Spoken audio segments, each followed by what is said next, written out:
Nathan MacKinnon gets his season grade. The results will not shock you, Mr. Sullivan. New episode of Locked On Avalanche coming at you.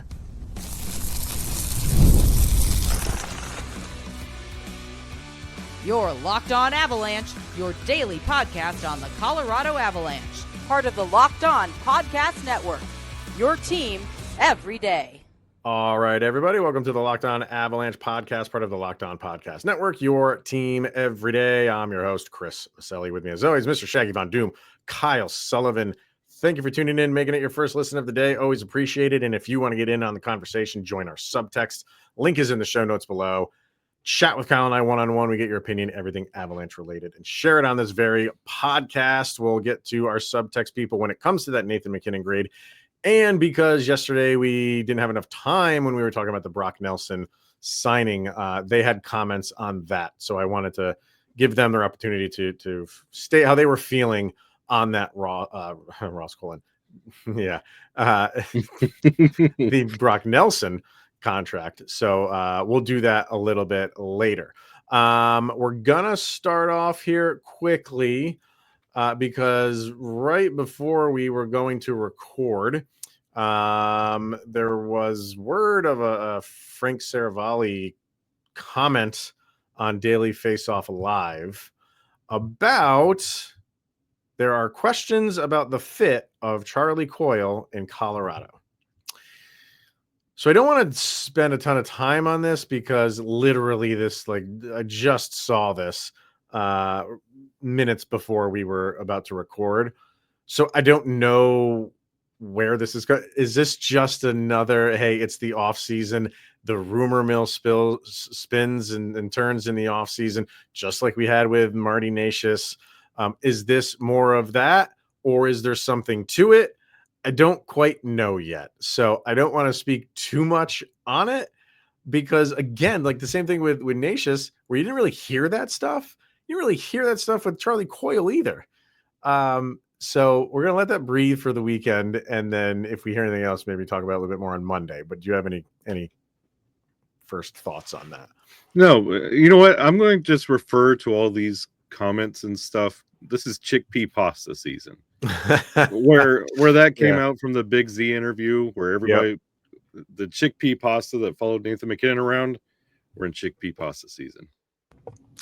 You know, I mean, there's you gotta. I'm not saying they're just coming up with content to come up with content, you know, and you can say what you want about Saravalli, but you know he has his ear to a lot of things. So I just want to get more info before we go full in on that. And maybe even just talk about it regardless on Monday. But now it's out there. That is another thing that is out there for another acquisition that the Avalanche got that is the fit there. But we were hearing a lot about Brock Nelson. Oh, he's gone. He's not going to resign. And look what happened. He resigned. So take all of this. I'm hearing breaking news. I'm hearing from my sources. Yes. So, and the sources are working overtime right now to come up with stuff. So again, We'll circle back to that after the weekend. But where we do want to start today after that is Gary Bettman and Bill Daly had their State of the League press conference, as they always do, right before the Stanley Cup final takes shape. And we couldn't talk about it yesterday because of the Brock Nelson news. But I did want to bring it up because there's always some fun, interesting things that are brought up in that press conference. So I want to kind of dive into some of that. One of the first things that you knew was going to get brought up is the CBA. Some people were thinking, could they make an announcement at this press conference that a CBA has been reached? Because you've been hearing a lot that things are progressing nicely. And that's really where we are standing still. He said there's no deal yet, but doesn't really seem like there's any animosity towards either side. Both sides realize how well this thing is going and is going to continue to go. So there's a resolution on the horizon. And for me, Kyle, it's twofold. It's seeing every other league whenever they have contract negotiation talks go on, it's just vitriol thrown back and forth. And the history of the NHL in losing seasons, to be at the point they're at now, where everything just seems nice and cozy, and Disney is just weird, but I will take it, because that's the last thing you want, especially for the NHL, is to have the opposite of what's going on right now, and that everybody's getting along nicely, because everything is just aces right now for the NHL. Yeah, because we've seen this league locked out two times in our lifetime. We have, yeah. And it's crazy that the NHL right now is at peace. Like, it's like confident, like, yeah, we'll get this done. There's no problem. And this is coming from both sides. And in a place where they're making the most money they've ever made, and there's not people trying to get extra pieces of the pie or trying to adjust rules, or we need to introduce this. Like, everything's just nice. Everything's good. It's such a weird place. We're not used to nice things in the NHL, but Yeah. hey, they're doing it, and that rang really loudly to me. Like, and there was no like pressure or we're trying our best to get this done. Like, yeah, and Bettman even said we were kind of late getting to the table on this, but we're confident we're going to get this done. And just that verbiage was just Yeah, just the fact that they both realize that, both sides realize that we're good, and nobody's getting like too greedy, saying like, oh, things are good because we made it that way. Yeah. Both sides can make that argument, and wanting more a slice of the pie. They both realize what's going on here, and it just seems like, an extension or a new deal is on the horizon. So they still have a long they have, I think it's at the end of next year, right, where it runs out. So they have a full year really before those things run out, and it really should get done, by the way they're talking, relatively soon. So we'll wait for that. Yeah. And like the one that happened during COVID times, like there was a lot of animosity there, and you were wondering a little bit what's going to be doing. Like, what are you doing with the deals, and to go just to where we are now, just how night and day the league was then to where it is now. It speaks a lot to, love him or hate him, where Gary Bettman has this league. It speaks some volumes. Well, they did ask him about retirement, and he's like, I'm not going anywhere. Like, he acknowledges that age will play a factor at some point, but it is not now. And I think it's just society that just has to hate a commissioner of a sport. And I'm not, Gary Bettman has done some bad things, has said some bad things when it comes to certain aspects of things that have gone on around the league, but he's done a ton to grow this game for his tenure.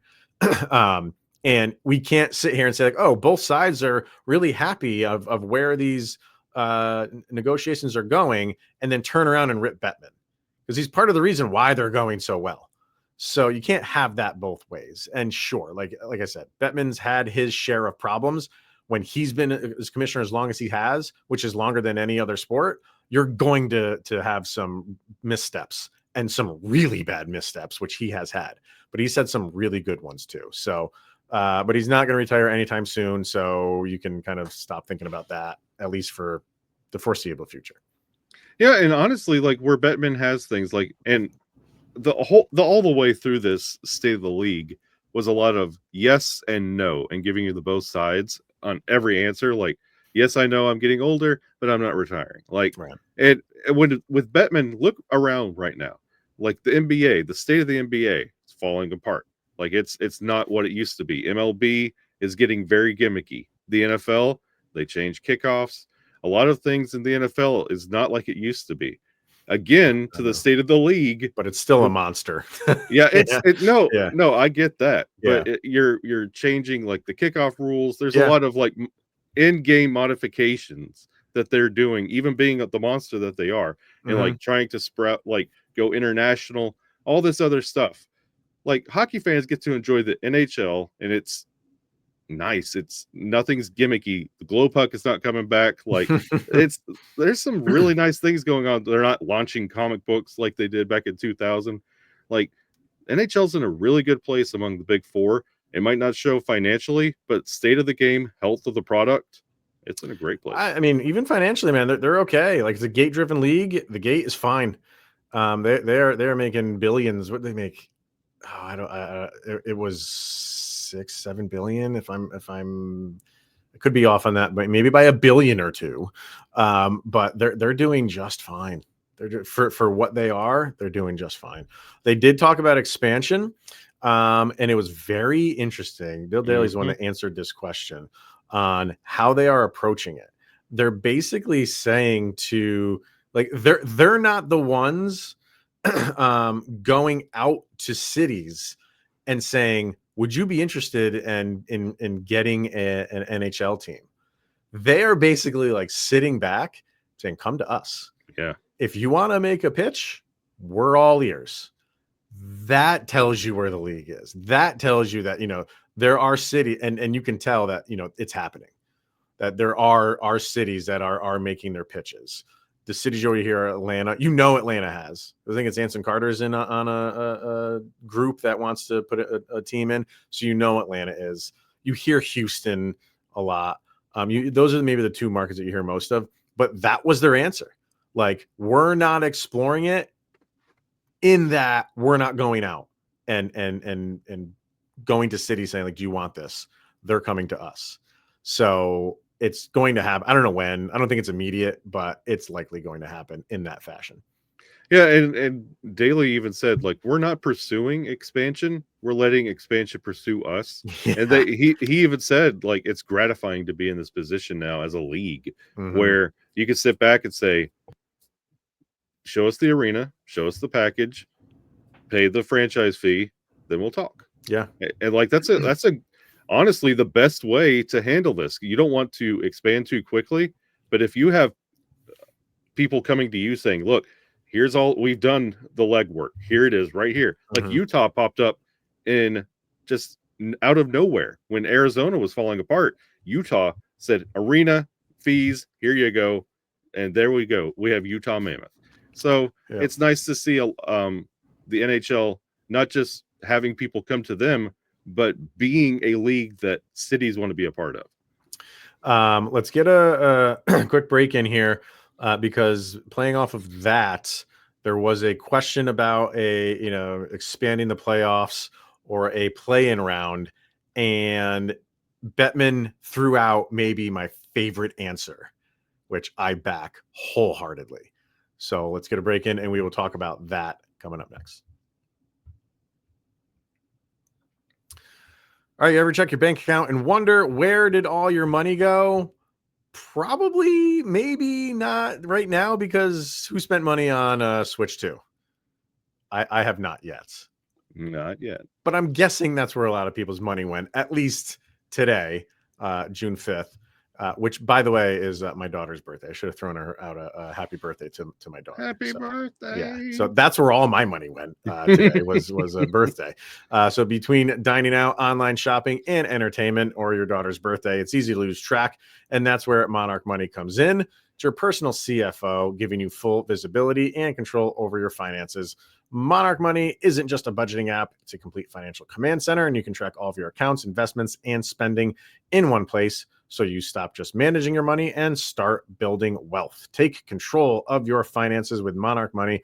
Use promo code LOCKEDONNHL at monarchmoney.com for 50% off of your first year. That is monarchmoney.com, promo code LOCKEDONNHL for half off of your entire first year. Check them out today. All right, sir. So getting back to the Gary Bettman press conference, State of the League. How we were talking about expansion. It kind of went into expanding the playoffs as well. More so, not just as it is now, just adding teams. It wasn't really about that, which I am totally against. I know some people want it, but I don't.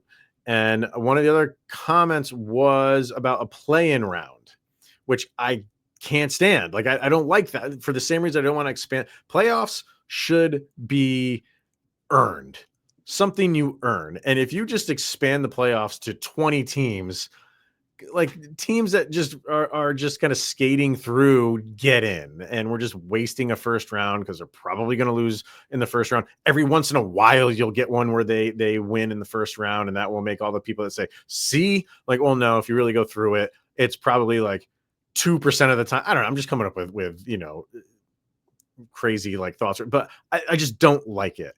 And I don't like a play-in round as well, because you had 82 games to put yourself into a position to get into a playoff spot. And after 82 games, we're telling these teams like, oh, we're going to have one game. And if you lose that game, you're out. We've gone from 7 games potentially to now 1. Hate it. Absolutely hate it. And they asked Bettman about it. And his response was, and I love this, he said, we had a play-in almost. Essentially, he's saying 3 teams were not decided until their final game.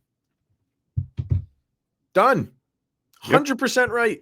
That is your play-in round. If you want to go market it that way, when it's the last week of the season, here's our play-in round. The final week, teams that are trying to fight for a playoff spot, your last game, there it is. If it's against the San Jose Sharks, you got lucky. Love that answer from Gary Bettman, and I love it because it's not coming to the NHL. Can't stand it. And you see, and something else I took away from that press conference as well, because he was asked about the state tax. He was. And his response to that was, I think that was the one that really, I was like, he knows what's going on with this league. Where he said, hey, just a couple of years ago, Pittsburgh, Chicago, and Boston were running the league. It wasn't a problem then. Why is it a problem now? It's correct. The same thing. Like why do we need a play-in game when you have a season that dictates that? That's what it's if you don't make it, you don't make it. Right. The same. And then when everybody's saying now sales tax, because you have some big heads on TV saying, "Oh, state tax is a problem." Well, it's always been it's a thing that exists. Yeah. Just because those teams are benefiting now has nothing to do. There's no correlation there. Yeah. And Gary Bettman just calling it out with fact there in that moment, I really stuck out to me. And I was like, okay, I'm still going to boo you, Bettman, but you made a good point. And I like Daly's comment about the tax issue, because everybody thinks like, Florida has no tax. And that's the lone deciding factor as why someone's going to go to a team in Florida. And he kind of made it. It's a really good point. He's like, no, there's more factors in play than just no tax. It's the team. It's the coach. It's, the system that they run. And, sometimes guys will look at that and be like, no, I don't want to go there because of those reasons. Nobody forgives those just to go there because there's no tax. So I loved their answer on that, and they really didn't really feel like it's an issue right now, and I don't either. I think the Florida teams just position themselves well. Give them credit for doing. Yeah, I think when you throw this tax thing around, you take away from what the GMs have done there. Yeah, and you say like, oh, anybody, you could put a turtle in for a GM, and they could pull guys. No, those guys do the work to bring in players, and does the tax stuff have an impact? Maybe a very, very low percentage, if you ask me. Yeah, because a decade ago, we were talking about how great, like, who doesn't want to play for the LA Kings when they were making those runs? Like, you could get to play in Los Angeles. You get to be on one of the cooler teams in the league. Like, who doesn't want to play in the black and silver, live in Los Angeles? And now it's Florida, sales tax. No, Seinfeld was making retirement home jokes back in the 90s. Like, that's the same thing. Like, sales tax does not change everything. When you're making millions of dollars, it's a big deal. Come on. I hear you. They talked a couple more we want to cover here about rule changes. There's no plans to change the overtime for regular season, which I kind of want them to just add another like 2 minutes. Like, would that really make a huge difference? Bettman seems to think that it will. He doesn't want to risk injury or fatigue. I mean, these guys are in tip-top shape. I don't think adding 2 minutes to an overtime would really risk. I mean, there maybe will be an injury, likely at some point. There's going to be an injury because of those extra 2 minutes. But the fatigue thing, I don't buy that part of it. I would like to see that. But he threw out the 70-something% of games are decided in that overtime, the 3-on-3. So no plans to change it right now. And someone asked about adopting PWHL rules. We talked about this a week or two ago, and mainly that jailbreak rule that this person threw out of if a shorthanded goal is scored, that penalty is over. And Bettman said, no, he's like, I respect other leagues. We're always looking at other leagues to see what rules they have. And maybe we'll adopt one here or there, but they like how their rules are right now. And for, they have no plans to do anything like that, which I'm okay with. Like, I think the jailbreak thing is kind of fun, but if a player commits a penalty, he should serve that penalty. Like, he shouldn't get out early just because his team scored. Maybe have some amendment to it where he needs to serve those 2 minutes fully. If you want to end the penalty early, fine, but he needs to stay in there for the full 2 minutes because he committed a penalty and he should serve an infraction for that. But it doesn't seem like they're going to really adopt any of the more interesting PWHL rules. Yeah, because you got to understand, like, yes, it would be a nice, fun thing to add to the game, but none of the rules are broken. Like, nothing that you want changed. Like, these are nice little flares to the game, but nothing to fix the game because there's nothing that needs fixing right now. And that's a good thing. Like, your overtime extra 2 minutes, like I say all the time, if you don't like overtime or shootouts, just don't go to overtimes or shootouts. It's done in regulation. Easier said than done. And the last two I want to bring up, the All-Star break. They're going to do something in Long Island, but they know players' minds are going to be on the Olympics. So they're not sure what they're going to do. That's in progress right now, but it's not going to be a typical All-Star game, but they're going to have some sort of All-Star festivities there. We'll have to see what that is. And then the draft. This one I didn't really understand all that much because this year they're going to a decentralized draft, so it will look like the NFL, where Bettman is making all the announcements of who the draft picks are, and all the war rooms are back at like the arenas and stuff like of each individual team. They're not doing it where it's centralized, where like the Sphere, where everybody is in one location. All of the GMs, all the suits are all in the same location, and they do it that way. And they it sounded like, well, Bettman is at the whim of what the teams want to do, because I think what he was saying was they decided to go a decentralized draft right before the draft at the Sphere. And then the draft at the Sphere went so well. They, I think, wanted to do it again, but Bettman saying like, well, we already made the decision to go decentralized for next year, so we can't change it, which I call shenanigans. You have a full year to you can easily say this went great. We'll have a meeting. Let's just talk to everybody first, but we're going to come back here next year. And I think everybody would have been on board. Don't tell me you can't change that in a full year. So they're going decentralized this year.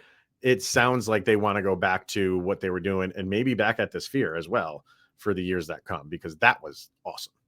Yeah, the Sphere was nice. I hope they do return one day, but I think I'm more pumped up about being decentralized. I think that will be great. And add a little bit more personality and flavor to organizations. Like, I get it's nice to see everybody in one room. Like, you get to see everybody making calls, look around. Like, I get it. That's nice. Yeah. But there is also that added element of the decentralized draft that I think will give teams and players, honestly, some personality. Like we talk about all the time, growing the next generation. Like, get to see a little bit of like home life. Like, get to see like different looks, different between teams and players and personalities. There's a lot of room that they can grow with this. And I say decentralized all day. Really, I don't mind decentralized, but the way that the NHL has been doing it, it's just a different look. Like, really, I don't think any other league does it that way. So to have everybody there, and you see like GMs going to different tables and going to different franchises, and you see the teams that are trying to like make deals like in real time, and it's not behind a closed door or something like that. But I like that aspect. Yeah, but that's like 10% of the time. Like, you'd see, it's not like that common. Like, you get to see that happen, yes, but it's not the majority of it. And then after a while, it just becomes a car wash of watching this guy walk down from the great, like the 5th or 6th level, hug his family. Everybody gets up there. Like, I kind of like a different look. Like, I think it's about time for a change. So it would be great. I mean, you're going to get it for this year, so we'll see what happens for next year. So, yeah, that's pretty much most of what they talk. They talk about other things, to minor things, but well, not minor. Everything is major when it's Gary Bettman talking, and but those were like the big things I think that we wanted to cover. So, let's get one more break in here, and we come back. We will get to this Nathan MacKinnon grade. Probably know where this one is headed, folks. We'll do that next. All right, making our way through the Avalanche and their season grades as we do every off season alphabetically, and we have Nathan MacKinnon up. Let's come to if you're on YouTube, let's show the graphic here, and there it is. No surprise there. Kyle and I both went A+, and everybody else in social media world went A. Because like we said, we can't do plus minuses over in social media, but I'm sure many of them would have went the A+ route. So just to go over his stats, just because it's fun when you have someone who has putting up stats like this. In 79 games played, 32 goals, 84 assists, 116 points, a +25, 5 game winning goals, an overtime goal. Just he's all world. Lucky to have him. Want to just get your thoughts on his season, and then we'll talk about something specific going forward about Nathan MacKinnon. But summarize his season for you. Phenomenal, like one of the best in the league. He's honestly one of the faces of the league. Like, he's an incredible player. He's had to morph into being a good leader, and honestly, next year he's got his friend Gabe back. So I'm very excited to see what that dynamic looks like going into next year. Now that Nate's got some additional hardware and the captain returns, and then you got Sergeant Nate, like I'm very excited for next year. There's nothing you could really say negatively about Nathan MacKinnon, and like you're going to have to be really just like sorting hair to get here, but like he's phenomenal. I got a negative comment here. And it's from Mayor Charles. That's right there. If you're watching on YouTube, the top one there, he gives him an A. He's not trying to take away from that, but he says probably an A. But am I the only one who finds him unlikable? Yes. There's so much to he's very unlikable. Okay, let me finish his comment. You can comment on that. There's so much to talk and focus about his dedication to being the best player, but he doesn't seem to be a natural leader. We've talked about it before, but he goes into every game expecting to win because of his talent. And when that doesn't happen, he seems to throw little fits. Comments. Go ahead. And Mayor Charles, I've been saying this probably as long as I've been on the pod. Like, I don't like him, his personality, the stick throwing, the antics, the just whining and crying and overacting and not getting the call. I hate it. Can't stand it. But like the thing is, he's an incredible talent. So you have to take the pros with the cons. I do not like his personality and attitude, and we have asked him many times last year, step up, be the leader. He doesn't want to be a leader. Doesn't ever want. That is a bold statement, sir. But I want you to expand on what you mean by that. No, we talked about last year when it came to like who's the captain, like the A, like who's actually lead, like it's, and he said like this is not like he doesn't want that role. He doesn't. It's not something he wants. So that's coming out of his mouth. He doesn't want to be that guy. He doesn't want to be the captain. He just wants to get out there and play the game. Right. And so I mean, you can't fault him for that, like, no, because he's one of the best to play the game. But you ask him to do all this additional stuff, and because of his attitude and nature, he's just like, I don't want to. And you're like, okay, Nate, do what you want to do. But that doesn't mean he doesn't expect his teammates to be on their best game either. It's not like he's out there and I'm the only one out here and I'm the only one who's doing what I can do. Nobody else can do it like me. So screw all you other guys. Like, no, he's expecting his teammates to up their game whenever he's out there too. That's how he leads. Like, and I'm sure he's a vocal leader in the locker room. Maybe not to the extent of like Landeskog or Taves or anything like that. but he does it in his action. He does it in his play and in practice. And you mentioned the Z interview that he did. And in that interview, he said that he expects people to practice great and in turn play great. So I'm with you on I could do without the stick throwing and sometimes he does throw tantrums, but a lot of guys in the league do that same thing. Like I can do without the stick throwing. I like, the fire that he has. Like I do like for him, it suits him. For other guys, I think it's a false like presentation of who they really are, but it's not for him. He's not being fake. Like that's him. Like he is hockey is in his blood. And he went to go play Worlds. He's like, what else am I going to go do? We're out of the playoffs. Like he could have taken it easy and just rested for the offseason. He's like, why would I go do? Like, I'm just going to go play more hockey. Like he is born and bred to be a hockey player, and you see it. And so but I can see how Mayor Charles is saying, like, is he unlikable? For some people, that is a turnoff. For some people, it is. It's not for me because of his stature, because he is the superstar that he is. I love that he is that way. Like if this is coming from somebody else who's only, getting like, 10 minutes a game or something like that, and you have that attitude, it's like, maybe know your place a little bit more. But the fact that he is the superstar he is, and he kind of demands his teammates to up their game, I respect the heck out of that. Yeah, him and Connor McDavid, emotion, like they have one emotion and it's hockey. They have one motivation and it's hockey. Mm-hmm. You put them on a commercial and it's McDavid, definitely. It's so funny though. You mentioned that, like, if you watch Nathan MacKinnon just do an interview, he does have that. You put him next to Sidney Crosby, and he lights up. He lights up. It is a different world when MacKinnon is doing an interview by himself, and when he's sitting next to his best friend. It's night and day. It's crazy.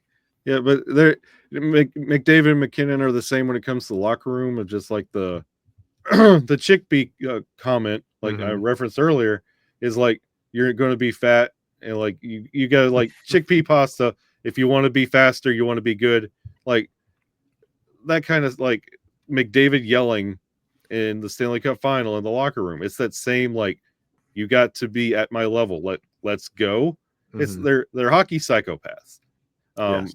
It's like when Barry Bonds was hitting home runs, only San Francisco Giant fans like Barry Bonds. Everybody else did not, because that's the thing with Nathan MacKinnon. Like Avalanche fans like him. Everybody else likes his game. Do not like Nathan MacKinnon as a person. And then you had Joe sent in a comment. It's like the opposite. He said, I feel like the dude calmed down a little bit this year, but it was good to see him focus on different parts of his game a bit. He can win some faceoffs now too, is what Joe wrote it. And he did. Towards the end of the year, he was winning faceoffs at a really good clip. So, and that's the other part of it. He's constantly working on his game.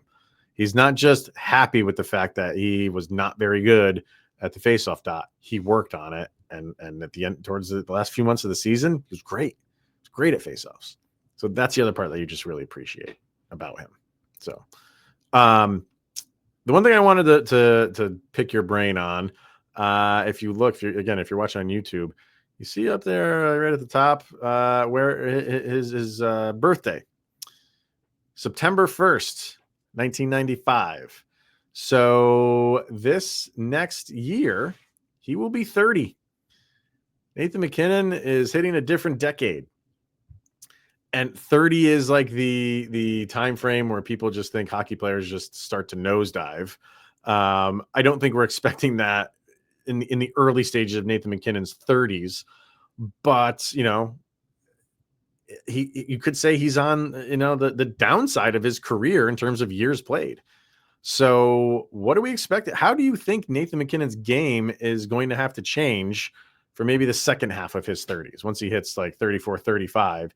Is it going to have to change? Do you feel like he is that type of guy where he's like, no, this is how I play. It's how I'm always going to play, because he is built on speed. And that's something that just, naturally just goes down a little bit as guys go on. Not that he's just all of a sudden going to become, stuck in the mud, but what do you feel the 30s are going to bring for Nathan MacKinnon? I mean, he's going to slow down eventually, but it's not going to be anytime soon. No, definitely not. And Nathan MacKinnon, whatever he hits when it comes to a slowdown or a hurdle or an obstacle, he will get through it. He heals broken bones faster than normal humans. So no, he's going to be just fine in his 30s. He'll be dancing around that 37, 38, 39, and it's going to be a different, difficult contract to talk about because he has the potential, that constant work ethic that you can't doubt him for what he does. So I think for at least up till 34, 35, I think he's going to be Nathan MacKinnon that we all know and love. Yeah, and you look, I got the NHL Edge graphic up for him, and you see that spider web there. So much of it around the outside. That shooting percentage that's the one thing that does need to improve. That is way towards the middle. He's not going to like that at all.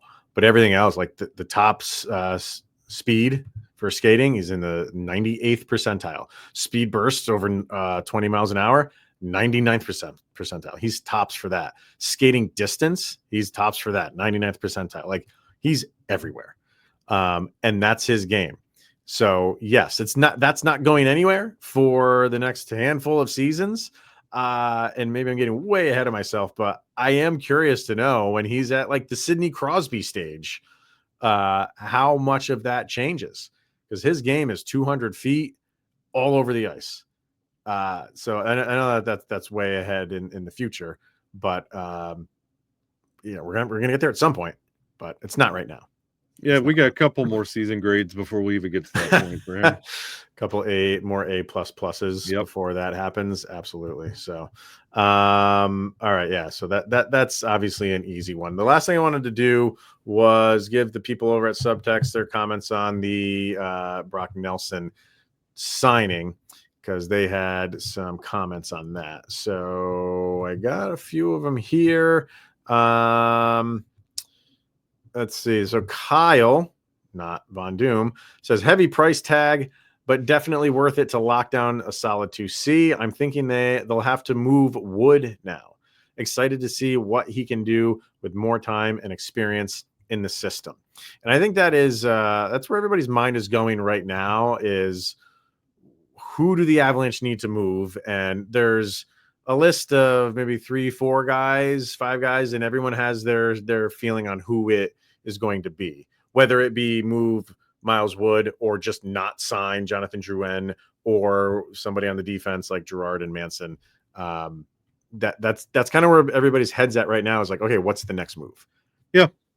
And I agree. And I think that's honestly, looking at comments and everybody after the dust has settled on this move, they 3 years. Everybody kind of is saying the same, that's still kind of like a hefty tag. We all like Brock Nelson. We like what he's going to bring to this team. He's a great talent. You locked up 2C, and everybody's got their list of who's going to move in and out. So I like that everybody's of the same accord when it comes to this. But who you move? Do you go bold with Manson or Girard? Do you make those little moves when it comes to Wood or Colton? That's a 4 mil. It's all about what you want to bring in. But I think all in all, everybody's great and happy that Brock Nelson is here. Most people are. One is not. I saved that for last, and you can probably guess who it is.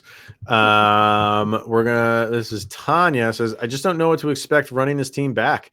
Does Gabe's return really make that much of a difference and stabilize them? I'm still struggling to get excited for next season. They're going to have to prove themselves early, all of them. So Tanya's in wait and see mode. Not only for Nelson, but for Gabe. And I think that's fair. Yeah. I think that is a fair assessment. And that's honestly, Tanya, that's my level when everybody says, oh, you're so down on the team. No, this is what was telegraphed to me from management on the exit interview press conference. They're running it back. Why am I expecting this to look any different than last year? And honestly, why would I expect anything other than that same result last year? You got to see some modifications, because saying we're going to run this team back, we're doubling down on a first round exit team sure, let's see how this works out. Like I'm with you, Tanya, with the struggling to get excited. I know what the result was last year, and if you're saying no, but it's going to be different, but the same, show me. You could tell me the Avalanche are going to win or have 40 points in a season, and I would be excited for Avalanche hockey.